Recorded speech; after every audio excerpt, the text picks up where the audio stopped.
الله وكفى وسلام على عباده الذين اصطفى أما بعد فأعوذ بالله من الشيطان الرجيم إن ربكم الله الذي خلق السماوات والأرض في 6 أيام ثم استوى على العرش يغشي الليل النهار يطلبه حثيثا والشمس والقمر والنجوم مسخرات بأمره ألا له الخلق والأمر تبارك الله رب العالمين ادعوا ربكم تضرعا وخفية إنه لا يحب المعتدين صدق الله العظيم وبلغنا رسوله النبي الكريم ونحن على ذلك من الشاهدين والشاكرين والحمد لله رب العالمين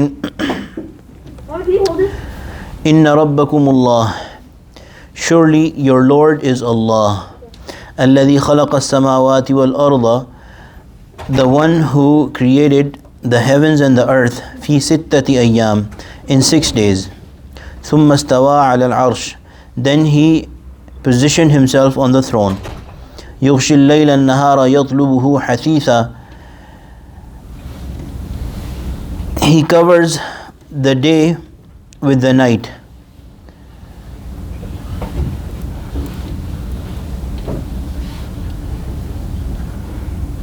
يطلبه حثيثا that pursues it swiftly والشمس والقمر والنجوم مسخرات بأمره The sun and the moon and the stars مسخرات بأمره subjugated to his command ألا له الخلق والأمر Lo, to him alone belong the creation and the command تبارك الله رب العالمين Glorious is Allah, the Lord of the worlds, of all the worlds.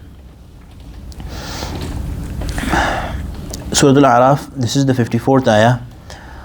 Inna rabbakum Allah, for sure your Lord is Allah. Alladhi khalaqa as-samawati wal ard, the one who has created the heavens and the skies and the heavens or the skies and the earth. Fi sittati ayyam, in 6 days. So ulama mufassirin is actually in Surah Hamim as-Sajda as well. It is mentioned that these 6 days were 2 and 2 and 2. The first 2 days Allah subhanahu wa ta'ala created the whole earth, spread out the earth. Then everything that is on the earth, for example the trees, the mountains, the rivers, all the water bodies and everything, Allah subhanahu wa ta'ala, the next 2 days Allah subhanahu wa ta'ala created those. And then the last 2 days, the final 2 days, Allah subhanahu wa ta'ala created the skies. Now what is the reality of these days? It's very possible that these days, because we learn from other places in the Quran and the Hadith, that these days that as we know them, they are based on the rising and setting of the sun. But when the sun was not there, then what was the day? So the days of the human beings after the world was created are dependent on the rising and setting of the sun, but day does not necessarily depend on that. So the day as Allah knows it, or as Allah has created it, or as Allah has referred to it, it can be different from our day, because the day of judgment is known to be very long, much longer than the day that we are used to. Similarly, the day before the creation of the sun, ulama have explained that could mean different meanings. One might be that the duration of our day, that duration is meant, or some ulama have went with the meaning that it might be a very different duration altogether, the day of Allah subhanahu wa ta'ala, in the knowledge of Allah subhanahu wa ta'ala, however it is. ثُمَّ اسْتَوَى عَلَى الْعَرْشِ, then Allah subhanahu wa ta'ala positioned himself over the throne. What does this mean? The correct meaning is that Allah positioned himself on the throne or the arsh the way he knows it, the way he has intended the meaning here. And the true meaning of what is the true nature, what is the exact nature of Allah positioning himself is unknown to humankind. And Imam Malik rahimahullah was asked this question, that what is this? He said that because the Sahaba did not ask this question ever, to ask this question is a bid'ah, is an innovation in deen, that what is the exact nature of Allah positioning himself. Our ilm, our knowledge is restricted, because we can never understand Allah fully. So however Allah has meant it, That is the meaning of Allah positioning Himself on the throne. We know for sure that Allah is much bigger and beyond any of His creations, and the throne itself is a creation of Allah subhanahu wa ta'ala. So Allah cannot be restricted to the throne or the arsh. Allah subhanahu wa ta'ala is everywhere. Allah subhanahu wa ta'ala is much bigger and better than the arsh containing Him. So what is the exact nature of it? Allah subhanahu wa ta'ala knows. It might be that Allah subhanahu wa ta'ala positioned Himself, Allah subhanahu wa ta'ala put a reflection of Himself, or one of His reflections on the throne. يُغْشِ اللَّيْلَ النَّهَارِ, Allah subhanahu wa ta'ala is the one who sends the night to cover the day. يَطْلُبُهُ حَثِيثًا, that pursues it swiftly, or comes back. وَالشَّمْسَ وَالْقَمَرَ وَالنُّجُومَ مُسَخَّرَاتٍ بِأَمْرِهِ, and the sun and the moon and the stars, all of them submitting fully to the command of Allah subhanahu wa ta'ala.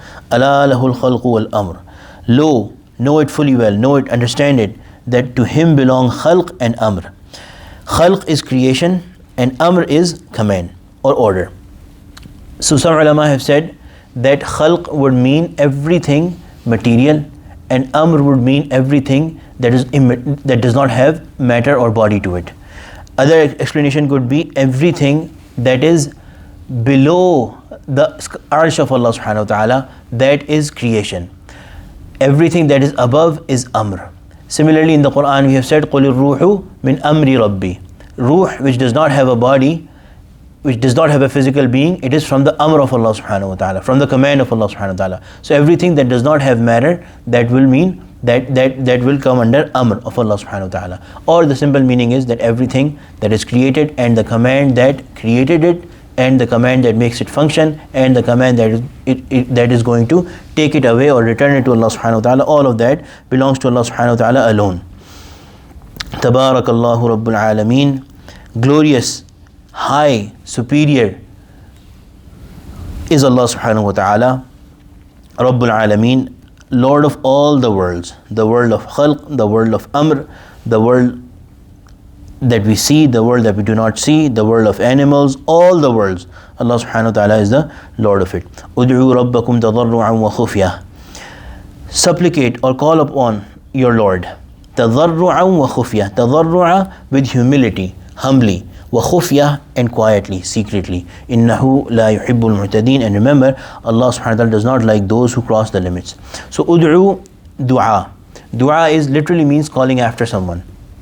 So we call after Allah subhanahu wa ta'ala for all our needs, and that is dua. Dua also in the general meaning encompasses the ibadat, all the worship that we do to Allah subhanahu wa ta'ala, that also comes under dua. So Allah subhanahu wa ta'ala is saying, call after Allah subhanahu wa ta'ala, who is the Lord of the worlds and controls everything, tadarru'an wa khufyah, with humility.